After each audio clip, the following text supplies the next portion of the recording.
Bismillahirrahmanirrahim. Assalamualaikum warahmatullahi wabarakatuh. Alhamdulillahirabbil alamin. Assalatu wassalamu ala asyrafil anbiya'i wal mursalin nabiyyina Muhammadin sallallahu alaihi wa ala alihi wa ashabihi wa man sara ala nahjihi ila yaumiddin. Amma ba'd. Allahumma 'allimna bima yanfa'una wanfa'na bima 'allamtana wa zidna ilma. Alhamdulillahirabbil alamin. Pada malam hari ini Allah mudahkan kita untuk hadir di majelis ilmu.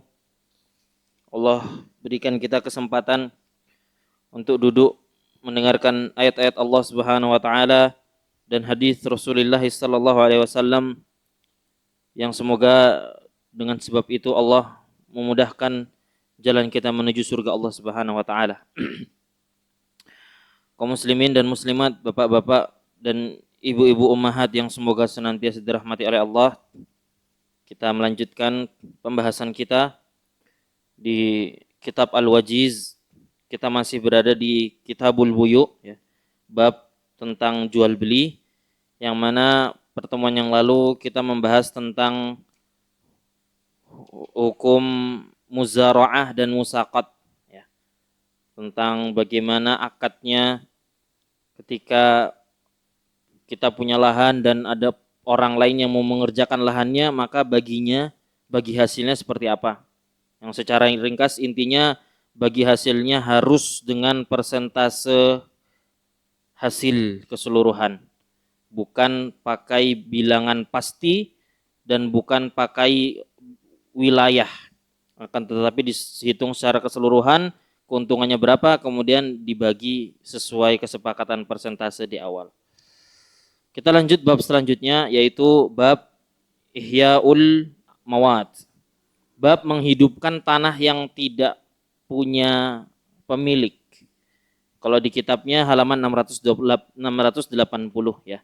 Bab menghidupkan tanah atau produktifkan sebuah lahan atau tanah yang tidak memiliki pemilik, ya, tidak bertuan.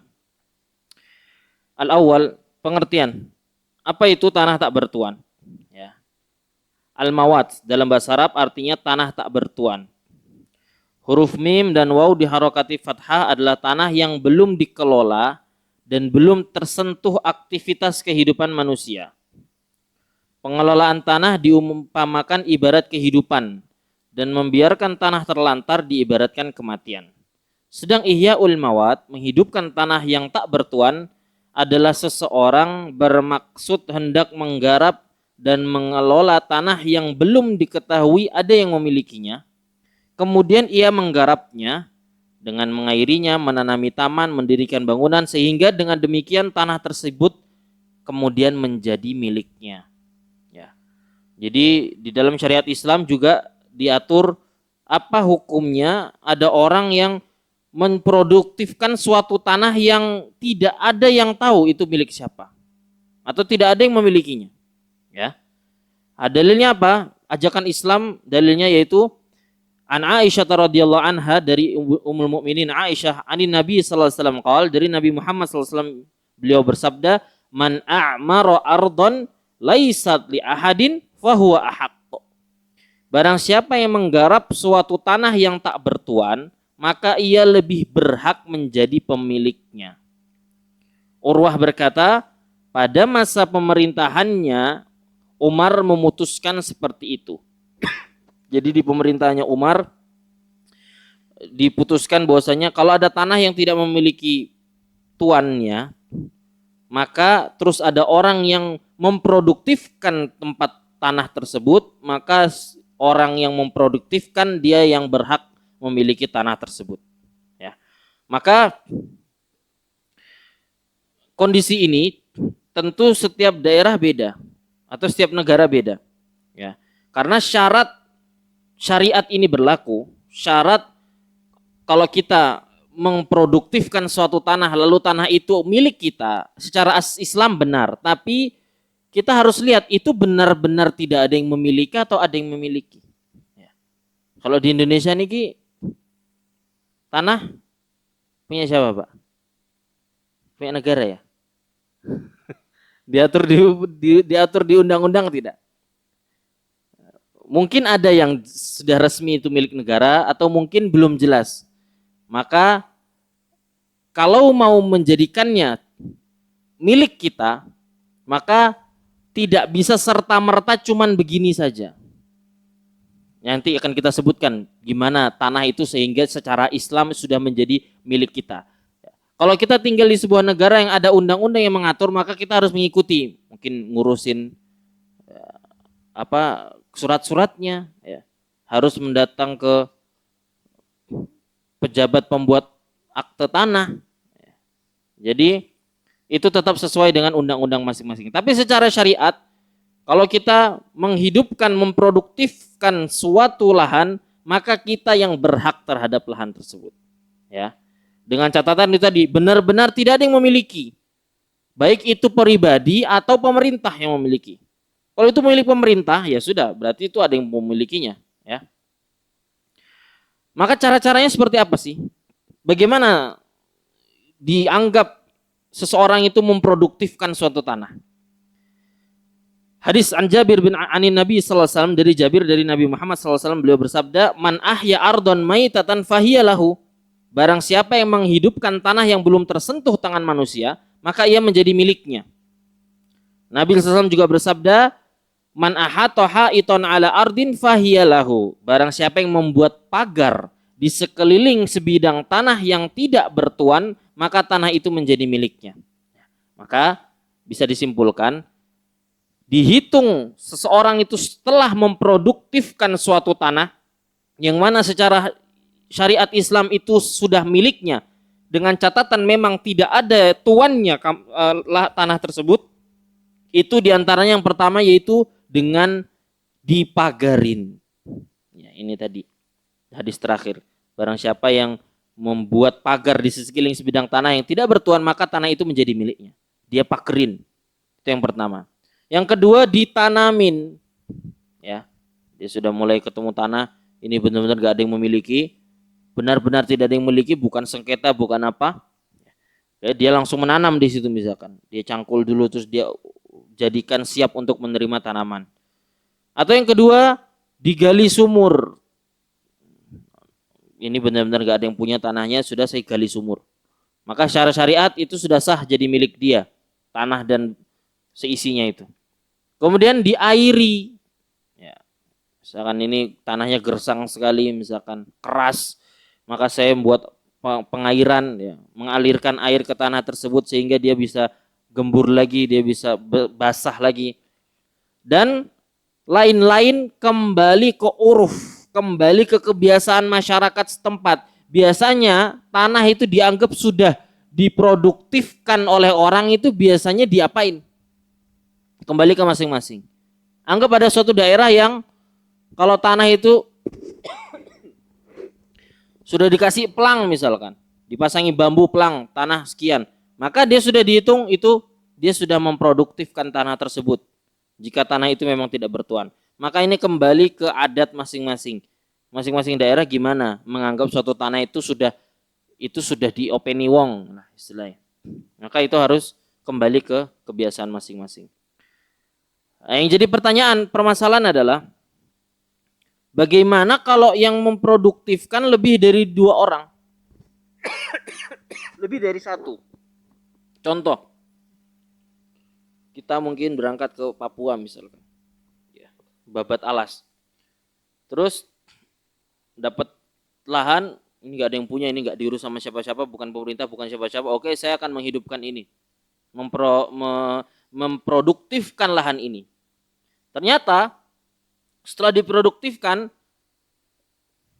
datang warga lokal, akamsi, anak kampung sini, dia datang, loh, ngapain mas? Nanam di sini. Ini tanah saya.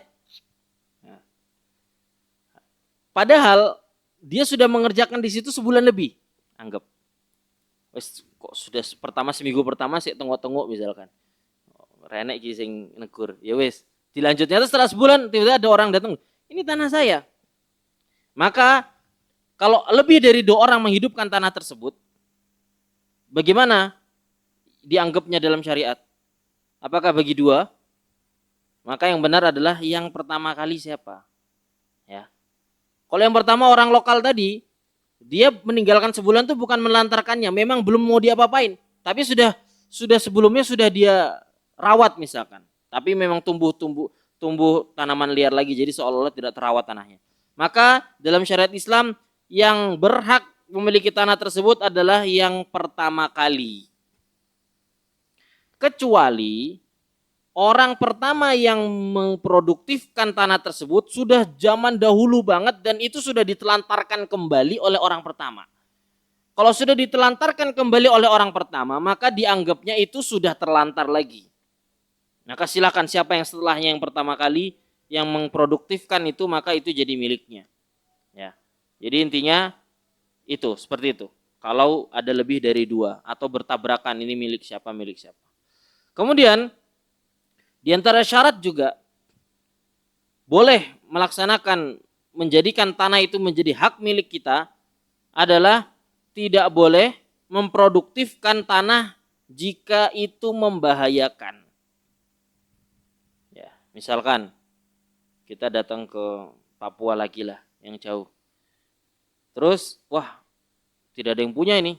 Oke, saya akan membangun tambang terbesar. Saya akan membangun tambang terbesar misalkan. Tambang emas. Ternyata itu berbahaya di situ kalau ditambang karena akan merusak cagar alam misalkan. Maka itu tidak boleh dilakukan karena membawa madorot. Nabi mengatakan la dororo wala diror, tidak boleh memberikan madorot ke orang dan tidak boleh menjadikan kita terkena suatu madorot juga. Ya. Maka tidak boleh. Ya, tidak boleh jika cara kita kalau kita memproduktifkan tanah itu malah jadi bahaya. Nah, kita ketemu hutan, oke saya akan memproduktifkan hutan ini dengan saya gundul, lalu saya buat penginapan misalkan. Itu berbahaya, nanti banjir, cagar alamnya rusak. Maka tidak boleh. Ya, karena dia membawa madorot dari hal tersebut. Dan juga yang kedua yaitu cara memproduktifkannya tidak boleh membahayakan. Misalkan ketemu hutan, oke, saya akan tandain ini 100 meter, cara memproduktifkannya, saya akan ratakan pohon-pohon ini biar tidak ada lagi, pakai cara saya bakar biar cepatnya. Nah, ini berbahaya, dibakar pohonnya misalkan. Asapnya berbahaya untuk orang lain, berbahaya. Maka ini juga tidak boleh. Maka itu pembahasan sedikit memang ya, pembahasan tentang pengertian tanah, menghidupkan tanah yang tak bertuan. Jadi intinya dalam syariat Islam, jika tanah itu memang benar-benar tidak ada yang memilikinya, baik pribadi maupun pemerintah, lalu secara hukum undang-undang juga tidak ada aturannya, maka pakai dengan cukup dia memproduktifkan, maka dia sudah sah memiliki tanah tersebut. Tapi kalau nyata di negara kita ada undang-undangnya misalkan, gimana suatu tanah itu ketika mau menjadi hak milik dia harus begini, maka harus mengikuti aturan negara yang kita tinggal di dalamnya. Tapi kita masuk ke bab selanjutnya, yaitu bab ijarah. Ya, bab ijarah. Apa itu bab ijarah? Ijarah menurut bahasa adalah al-itsabah, memberi upah. Ya, ijarah itu memberi upah. Sedangkan menurut istilah fikih yaitu pemberian hak pemanfaatan dengan syarat ada imbalan. Jadi saya memberikan orang hak untuk memanfaatkan barang ini, bukan memilikinya. Kemudian karena dia bisa memanfaatkan barang milik saya, dia harus memberi imbalan kepada saya. Jadi beda dengan jual beli. Kalau jual beli, saya punya barang, saya jual ke dia kepemilikannya, sehingga setelah ini saya tidak lagi memiliki barang itu jadi milik dia dan dia memberikan saya uang. Itu jual beli. Tapi kalau ijarah ya, atau sewa menyewa, maka dia hanya membeli hak guna saat itu. Dia boleh mendapatkan manfaat dari barang yang saya miliki tapi tidak menjadi milik dia. Itu bedanya dengan jual beli. Jual beli itu kepemilikannya pindah, kalau ijarah itu cuman punya hak memanfaatkan, tapi barang tetap milik orang pertama. Apa pensyariatannya dalam Al-Qur'an? Allah Subhanahu wa taala berfirman dalam surat At-Talaq ayat 6, "Fa in arda'na lakum fa'atuhunna ujurahun." Kemudian jika mereka menyusui anak-anakmu untukmu, maka berikanlah kepada mereka upahnya. Jadi ini ayat ini juga menjadi dalil kalau misalkan kita atau zaman dulu biasanya ya, kan ketika seorang bayi lahir itu maka biasanya disusukan ke para orang-orang yang tinggal di desa yang mana mereka dianggap masih steril, makanannya masih terjaga. Kemudian biasanya orang-orang desa yang zaman dulu di Arab Saudi itu mereka di negeri Arab mereka masih fasih ya, bahasanya itu masih bagus gitu, tidak terkontaminasi. Ini zaman dulu, sebagaimana Nabi Muhammad SAW juga disusui ya oleh siapa Pak? Namanya Halimah As-Sa'diyah ya. Maka ini dalil kalau kamu nyuruh orang untuk nyusuin anakmu, maka kamu harus kasih upah ke mereka. Nah, ini menjadi dalil secara umum bahwasanya sewa itu ada ternyata. Nah, kalau di kasus ayat ini berarti yang disewakan barang atau kemampuan. Kemampuan menyusui. Kemampuan menyusui dari ibu-ibu yang lain yang disewa untuk diminta mengasihi, memberi ASI anaknya. Dan dalil selanjutnya di dalam surat Al-Qasas Allah mengatakan qalat ihdahuma ya abatistajirhu inna khaira man istajartal qawiyul amin. Salah seorang dari kedua wanita itu berkata, wahai bapakku, ambillah ia sebagai orang yang bekerja pada kita, karena sesungguhnya orang yang paling baik yang kamu ambil untuk bekerja pada kita ialah orang yang kuat lagi dapat dipercaya. Ini dalil juga tentang wanita yang menyuruh bapaknya untuk menyewa tenaga dari orang itu, seseorang itu. Ayat selanjutnya, fawajada fiha jidaran yuridu an yanqadda fa aqamah qala law syi'ta lattakhadta alaihi ajra. Ini dalam surat Al-Kahfi ya. Ketika Nabi Khidir dan Nabi Musa sedang berjalan-jalan mengelilingi, Nabi Musa mengikuti Nabi Khidir alaihi wassalam. Kemudian Nabi Khidir dan Nabi Musa mendapati dalam suatu negeri ada dinding rumah yang hampir roboh. Maka Nabi Khidir menegakkan dinding itu. Sudah mau roboh terus ditegakkan. Maka Nabi Musa saat itu mengatakan, jikalau kamu mau, niscaya kamu mengambil upah untuk itu. Maksudnya, harusnya kalau kamu mau, ambil imbalan lah. Udah benerin rumahnya orang kok. Ya. Yang mana ini salah satu kisah dalam surat Al-Kahfi ini yang menjadikan apa? Yang menjadikan Nabi Musa diusir. Disuruh nggak usah ikut lagi Nabi Khidir. Ada 3 kasus ya, 3 kisah. Yang Nabi Musa mau ikut Nabi Khidir, mau mempelajari ilmu, Nabi Khidir bilang boleh tapi tidak boleh banyak, nggak boleh banyak tanya. Kamu ikut boleh tapi nggak boleh banyak tanya. Nanti saya jelasin. Yang kasus pertama apa Pak? Naik kapal. Kapalnya tiba-tiba diapain? Dibolongi. Nabi Musa ya normalnya, lu kenapa dibolongi? Oh, ini sudah kita tenggelam semua no. Ya. Terus Nabi Khidir apakah langsung menjelaskan? Tidak. Nanti dijelaskan. Dibilang, saya sudah bilang kan, nggak usah banyak tanya, ya, nggak usah banyak tanya. Kemudian yang kisah kedua, kenapa Pak? Membunuh, ketemu anak, seorang anak, dibunuh anaknya. Ya Nabi Musa tanya juga dulu, kenapa dibunuh? Kenapa anak kecil itu dibunuh? Nabi Khidir bilang kan, kamu nggak akan kuat sama aku, pasti kamu nanya terus. Kemudian yang ketiga yaitu yang ini, ya, datang ke suatu negeri, bahkan diusir sama negeri tersebut. Pas diusir pulang, pas pergi nemu bangunan runtuh, dibenerin. Nabi Musa, kayaknya wes diusir, ora dikai pangan, kok ada rumah kamu rapiin rumahnya. Akhirnya Nabi Khidir bilang, sudah 3 kali. Saya sudah sebelumnya Nabi Khidir sudah peringatkan, kalau kamu nanya lagi, kamu nggak usah ikut saya lagi. Baru dijelaskan oleh Nabi Khidir. Kalau kapal kenapa Pak? Bocor? Karena di seberangnya ada negeri yang dia suka membajak kapal yang bagus. Nah sengaja dibolongin, biar ketika lewat, oh ini bocor kapalnya, saya nggak suka. Jadi selamat satu kapal, kru-krunya dan harta bendanya selamat semua. Karena di negeri sana ada yang suka membajak kapal. Kemudian yang kedua dibunuh, kenapa anaknya? Ya, anaknya itu berbahaya lah. Dia berbahaya, dia menjadikan kafir. Pokoknya anak ini berbahaya. Saya juga lupa lagi kenapa. Kayaknya karena dia mau buat orang tuanya kafir atau gimana gitu. Jadi dibunuh. Dan tentu Nabi Khidir melakukan ini semua tidak berdasarkan hawa nafsu, ya, dari Allah Subhanahu wa taala. Kemudian yang ketiga, rumah yang di dalil ini kenapa? Karena di dalamnya ada anak yatim, ya. Ada anak yatim yang tinggal di situ. Ya.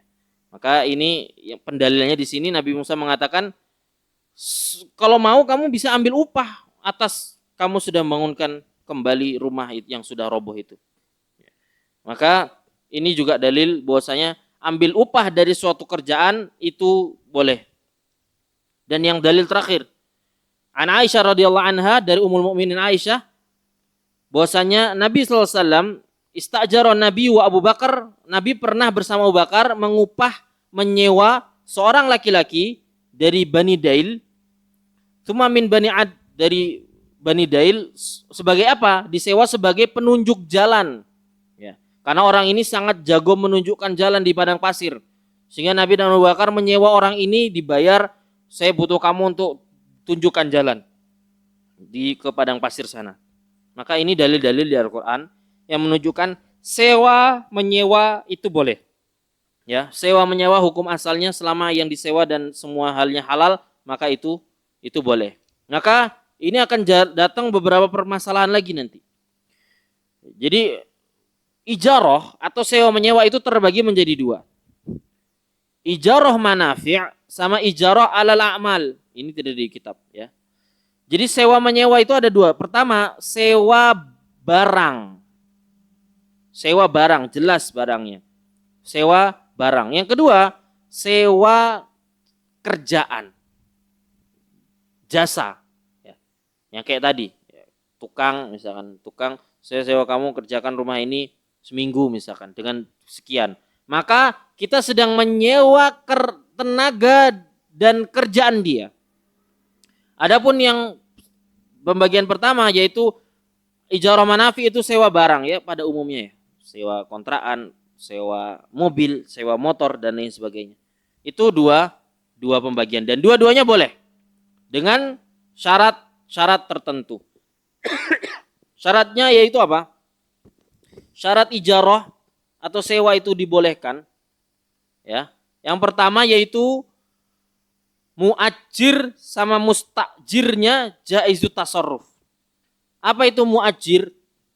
Muajir itu yang ngasih upah. Muajir yang memberi upah, ya. Berarti sing bayar, sing nyewo. Mustajir itu yang nerima upah, yang disewa. Ini istilahnya, ya. Muajir yang beri upah, mustajir yang nerima upah. Muajir yang nyewa, mustajir sing disewa. Ya. Syarat sewa menyewa yang pertama yaitu muajir sama mustajir, kedua belah pihak itu harus jaizut tasarruf. Jaizut tasarruf itu apa? Harus berakal, harus sudah mumayyiz, harus sudah rasyid, dewasa. Ya. Maka ini menjadi hal yang penting, ya. Maka tidak boleh kita sewa menyewa, akad sewa menyewa sama orang yang dia mungkin punya kelainan sakit berupa berkebutuhan khusus misalkan. Maka ini tidak boleh, ya, karena tidak jelas dan tidak fair. Ya, bisa jadi aku mau nyewa ini ruko punya bapakmu, kan aku nyewa, iya berapa, 200.000 misalkan, 200.000 setahun. Maka ini tidak boleh, ya, tidak sah. Sama halnya dengan anak kecil, ya. Gimana hukumnya kalau dengan anak kecil? Dia nggak paham harga. Dia taunya 1 juta tuh banyak, 1 juta mau 1 juta, iya. Tapi ini sah, saya sewa ruko ayahmu 1 tahun 1 juta. Oke, nggak apa-apa. Dianggap 1 juta banyak. Maka tidak boleh. Ya. Akad yang boleh untuk anak kecil itu syaratnya oleh para ulama adalah harus hal murah yang sederhana. Jadi apa hukumnya jual beli sama anak kecil? Syarat ulama memberikan 2 syarat. Pertama, itu harus murah. Harus yang hal sederhana saja, murah. Yang kedua, walinya harus tahu. Wali dari anak itu harus tahu. Misalkan anak jajan gitu. Kita punya toko, anak-anak kecil 4 tahun 5 tahun jajan. Apakah sah akadnya? Sah. Karena jajan-jajan biasa, mereka beli apa sih? Dan 5.000. Dan pasti orang tuanya tahu, oh ini mau jajan ke situ. Ya sudah, nggak apa-apa. Tapi kalau perkara besar seperti sewa menyewa seperti ini, maka tidak boleh diberikan di tangannya. Keputusannya berada di tangan anak kecil. Ini syarat pertama, harus jaizut tasarruf, harus boleh untuk dia bertransaksi, yaitu berakal, mumayyiz, dan dewasa. Yang kedua, tempatnya itu dimilikin. Barangnya itu dimilikin. Contoh, saya mau menyewakan mobil, maka saya harus punya mobil itu. Mobil itu harus punya saya. Nggak mungkin mobilnya wong disewa. Ya. Kamu mau nyewa mobil nggak? Ya. 300.000 sehari semalam lepas kunci. Oke. Ini saya tak ambil di tempat tetanggaku, soalnya mobilnya tetanggaku misalnya. Loh, kok tetanggamu? Iya. Lah dia tahu nggak mobilnya disewa? Nggak tahu loh. Raiso, ya. Nggak bisa. Karena itu sama kayak menyewakan sesuatu yang bukan miliknya. Kemudian yang ketiga, harus ridho dan tidak terpaksa. Tidak boleh terpaksa ketika melaksanakan akad sewa menyewa ini. Ya. Tidak boleh terpaksa, harus ridho, benar-benar ridho, bukan karena nggak enakan, bukan karena terpaksa. Jangan sampai ada orang, saya butuh uang dong, minjem uangmu 100 juta. Oke, boleh. Tapi ada syaratnya. Bukan ada syaratnya. 100 juta boleh, tapi kamu sewa rukoku dong, 10 juta aja setahun. Sebenarnya dia nggak jadiin syarat, cuman jadi nggak enakan. Aduh, nggak enak, aku sudah pinjam 100 juta, terus dia nawarin rukonya untuk 10 juta setahun, masuk saya nggak iyain sih. Saya padahal sudah nyewa, sudah ngutang ke dia 100 juta, udah iyain aja lah. Maka ini tidak boleh, karena dia terpaksa. Ya, harus dengan ridho, ya, dan tidak terpaksa. Tidak boleh karena hal lain. Dan sewa menyewa ini, ijarah, itu akadnya adalah akad lazim. Kita ulangi lagi yang pembahasan yang lalu. Akad itu ada 2. Ya.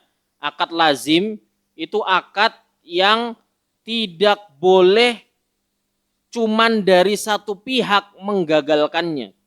Tidak boleh cuman dari satu pihak yang membatalkan. Itu tidak boleh. Ya. Itu akad lazim. Maka akadnya sewa menyewa ini nggak boleh satu pihak membatalkan begitu saja terus sah, nggak boleh, ya, tidak boleh, harus dua-duanya sah. Kalau kesepakatan sudah terjadi, contoh, saya nyewa kontrak rumahmu setahun berapa? 10 juta, oke, sudah deal, sudah bayar, terus ternyata baru jalan 5 bulan ternyata saya butuh rumahnya, kita batalkan saja ya, saya kembaliin uangnya. Meskipun kembaliin uangnya, kalau pihak yang ngontrak itu nggak mau, maka tetap tidak sah secara syariat pembatalan tersebut. Karena akad lazim harus kedua belah pihak setuju. Yang punya kontrakan setuju, yang ngontrak juga setuju. Karena akadnya ijarah sewa menyewa itu akad lazim. Ya. Karena kalau tidak akad lazim, kasihan, ya. Baru nyewa 5 bulan, baru pindah-pindah barang misalkan, aduh nggak jadi, piye? Dia baru 5 bulan, barang-barang ini banyak. Dia juga tidak tahu harus pindah kemana. Maka ini bisa merugikan salah satu pihak. Maka bab jual sewa menyewa itu akadnya adalah akad lazim, ya, bukan akad jaiz. Kalau akad jaiz itu yang satunya. Jadi dari satu sepihak boleh. 2 orang transaksi sepihak boleh. Dan bab ijarah bukan akad jaiz, ya. Dia akadnya akad lazim. Tidak boleh cuman satu pihak saja. Sekarang ganti, ada permasalahan yang lain lagi. Ketika sewa menyewa, contoh yang ngontrak rumah, kalau ada yang rusak, uangnya siapa? Iki sering gelut iki. Orang ngontrak rumah, terus ada yang rusak. Nah, iki sapa sing ganti? Kalau dari sudut pandang Islam, ya, Kalau rusaknya karena sebab yang ngontrak atau yang nyewa, maka dia yang ganti. Ya. Contohnya mungkin ngontrak rumah, ya. Terus ada kaca jendela di situ, anaknya bal-balan di rumah misalkan, pecah kacanya. Siapa yang ganti? Ya penyebabnya, yaitu orang yang ngontrak. Tapi kalau misalkan ngontrak setahun, baru 1 bulan, ujuk-ujuk plafonnya ambrol misalkan, apa bocor misalkan, bocornya gak umum, ambrol brul. Sekarang siapa yang menjadikan ini rusak? Masa saya baru sebulan, aku ora nyapo-nyapo. Ya. Maka ini jadi tugasnya yang punya kontrakan, karena bukan yang ngontrak yang rusak. Ya. Berarti ini sebelumnya sudah rusak ini. Maka ini yang harus diperhatikan. Kalau rusaknya karena penyewa, maka ditanggung oleh penyewa. Tapi kalau rusaknya bukan sebab penyewa, maka itu ditanggung oleh yang memiliki barang tersebut. Maka ini sebagai jalan keluar. Ya. Chat anaknya ngelitek ya. Ya itu mungkin kalau secara hukum salahnya pemilik kontrakan, bukan yang ngontrak secara hukum. Ya.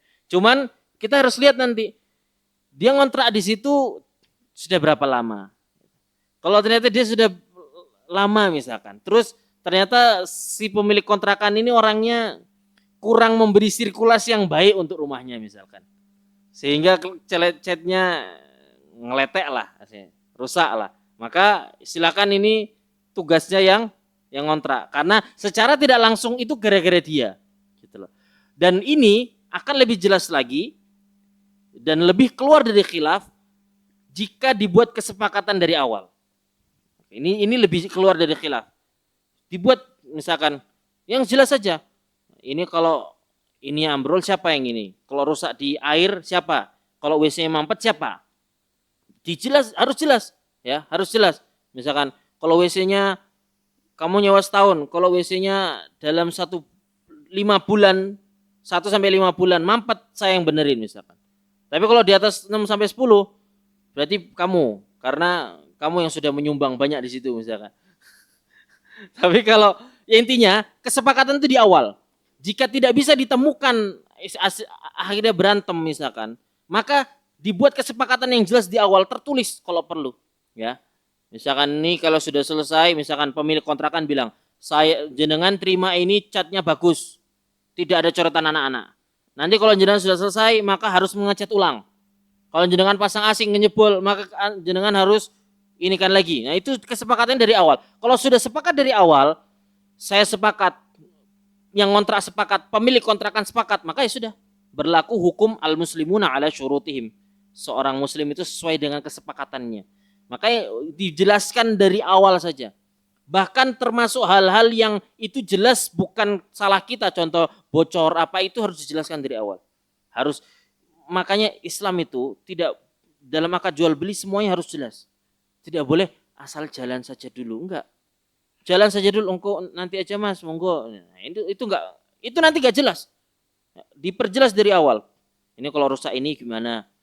Kalau lampu-lampu mati, monggo jenengan yang ngontrak yang ganti sendiri, terserah mau wattnya berapa, yang penting sesuai kebutuhan. Kalau ininya begini, kalau ininya begitu misalkan, macam-macam. Ya, intinya kesepakatannya dari awal. Tapi kalau secara hukum Islam, maka itu tadi kaidahnya. Kalau rusak karena sebab penyewa, baik itu sebab langsung maupun tidak langsung, maka penyewa yang menggantinya. Tapi kalau tidak ada sebab apapun dan itu sudah jelas bukan salah penyewa, maka itu adalah milik, biaya gantinya adalah oleh sang pemilik kontrakannya. Dan ini berlaku di berbagai macam hal. Ya, intinya Islam harus punya kesepakatan yang jelas di awal. Jangan jalan aja dulu. Ya, jangan engkau wae. Ini biasa sama teman-teman misalkan jual barang sama teman, iki botol. Iya sih, lah piro wis gowonen wae nah. Gowonen wae ini goror. Piro? Engko wis digowo seminggu, piye to rajane? Wah iki 3 juta lo, larang men. Padahal itu di luar jangkauannya dia. Maka harus jelas di awal. Jadi sepeda gak mbok gawe, Kak. Wis gawean wae piro? Wis gampang. Ojo gampang, piro? Kalau ternyata kelarangan ya ora tak jupuk, tak deleh meneh. Engko tiwas tak gawe wisan. Ya. Kalau ternyata itu masuk di harga saya ya sudah, sebutkan nominal ya jelas. Kita kalau sudah tahu hukum ini, kalau kita sebagai pembeli harus minta kejelasan. Kalau kita sebagai penjual harus beri kejelasan. Jangan gak enakan sama teman. Karena berapa banyak keluarga dan teman bermusuhan karena urusan jual beli dan bisnis ya. Maka harus jelas di awal, jelas sejelas-jelasnya. Lebih baik hubungannya agak aneh karena jelas di awal daripada hubungannya sudah berjalan, bisnisnya sudah berjalan tapi tidak jelas sehingga nanti berantemnya di akhir ya karena ketidakjelasan kesepakatan di awal. Maka yang lebih aman adalah sepakat di awal, jangan ngoror, jangan nggak jelas ya, jangan nggak jelas. Ini juga berlaku di hukum upah ini juga harus jelas. Misalkan sewa maka jelas barang sing disewa apa, sampai kapan nyewanya, biayanya berapa, sewa mobil misalkan, saya nyewa mobilmu keluar kota mau mudik, kan mobilmu ada 2, oke yos, piro, gawenan wae, gawenan wae. Harus jelas, kalau jenengan maksud dari jenengan gawenan wae itu, karena jenengan sukarela, gak usah tak keilah, enggak paling balikin bensin aja. Nah, memang niat dari awal, monggo, berarti itu kan hadiah, itu memang ngebantu. Tapi kalau dari awal memang saya menginginkan sesuatu, memberikan nominal, tapi nggak enakan nyebutnya, nah ini berarti kan jual beli, bukan tabarruat, bukan sukarelawan hadiah ngasih. Maka harus jelas di awal. Berapa? Yo, berapa hari? Segini wae piro. Ya nego, silakan dinego. Yang penting jelas di awal. Ya, jelas di awal. Lebih baik jelas di awal. Ya. Karena itu salah satu syarat pertama dan paling banyak masuk ke berbagai macam jual beli, yaitu goror, ketidakjelasan. Maka itu kaidah. Setiap kita jual beli apapun dengan orang, baik itu sewa menyewa atau jual beli, harus jelas. Sing dijual belikan jelas, transaksinya jelas, waktunya jelas. Kalau sewa temponya jelas. Ya. Maka jangan, Allah Subhanahu wa taala dalam Al-Qur'an membahas pembahasan tentang kalau hutang piutang itu harus ditulis. Berapa panjang ayatnya, Pak? Ada yang tahu ayat tentang hutang piutang dalam Al-Quran itu di surat apa? Surat Al-Baqarah. Jangan cari surat Al-Baqarah yang halamannya ayatnya satu ayat tapi sak halaman. Idza tadayantum bidainin dan seterusnya, fa'asul iddah. Kalau berhutang, tulis hutangnya berapa, temponya berapa, saksi ini sopo. Itu seayat dewe dijelaskan. Itu menunjukkan harus jelas karena perkara uang. Ya. Cuman perkara menulis uang aja seayat dewe. Dan itu kenapa sangat ingat? Karena dulu pas nyantri susah ngapalinnya dan setorannya, Pak. Satu ayat satu muka. Ya. Sudah isya ya. Tapi insya Allah kita lanjut di bab selanjutnya yang hal-hal yang boleh ditarik upahnya. Intinya sewa menyewa harus jelas. Sama halnya jual beli juga harus jelas. Hal yang disewakan harus halal. Kalau itu kontrakan rumah, ruko, maka ruko itu nanti harus diperuntukkan untuk usaha yang jelas juga. Usaha yang halal juga. Tidak boleh usaha yang haram. Kalau usaha yang haram maka tidak boleh dia meng-ACC atau mensewakan ke orang tersebut. Semoga Allah Subhanahu wa taala memudahkan semua urusan kita dan membersihkan semua akad jual beli kita sehingga bisa lebih bersih dan mudah-mudahan berkah di sisi Allah Subhanahu wa taala. Subhanakallahumma wa bihamdika asyhadu an la ilaha illa anta astaghfiruka wa atubu ilaik. Assalamualaikum warahmatullahi wabarakatuh.